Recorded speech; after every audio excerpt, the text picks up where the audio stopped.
माननीय मुख्यमंत्री देवेंद्र फडणवीसजींनी मला महसूल खात्याची जबाबदारी दिल्यानंतर या राज्यामध्ये 60 लाख परिवारांना तुकडेबंदी कायद्यामुळं ज्यांचे घरं कायदेशीर होत नव्हते त्या 60 लाख परिवारांना त्यांचे घरं कायदेशीर करण्याबाबतचा मार्ग आम्ही मोकळा केला। एनएमध्ये सनद नावाचा एक डॉक्युमेंट असायचं, ज्या डॉक्युमेंटसाठी लोकांना घरं बांधताना, औद्योगिक विकास करताना, व्यावसायिक विकास करताना अडचणी तयार व्हायच्या।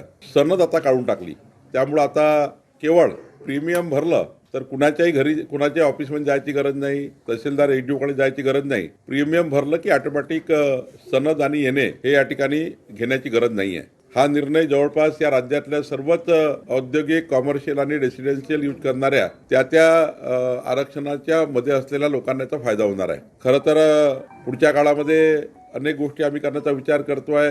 जे क्लिष्ट महसुली कायदे आहेत त्यांना सुधारणा करण्याचा आपण निर्णय करतोय। शेतकऱ्याच्या शेतात पांधन रस्ते बांधकामाकरता मुख्यमंत्री बळीराजा पांधन रस्ते योजना आम्ही आणलेली आहे।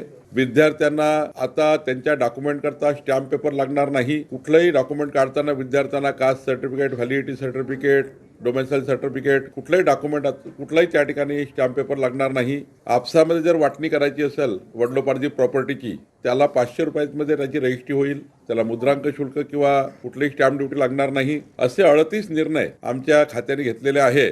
खरं तर एक महसूल विभागामध्ये जनतेच्या मालमत्तेचं रक्षण करण्याची जबाबदारी या खात्याची आहे। त्यामुळं जे सरकारी जागेवर लोक बसलेले आहेत त्या लोकांना 2011 पूर्वी जे लोक ज्या जागेवर बसले आहेत त्यांना त्याच ठिकाणी पट्टेवाटप करून त्यांना घरं देण्याची योजना आपण करतो आहे। सोबतच विदर्भातील झुडपी जंगल जागेमध्ये 2 लाख परिवार होते, त्या परिवारांना त्या घरांचं प्रोटेक्शन मिळण्याकरता, त्या घरांचे पट्टेवाटप करण्याकरता सुप्रीम कोर्टमध्ये आम्ही गेलो, सुप्रीम कोर्टकडून मान्यता मिळाली।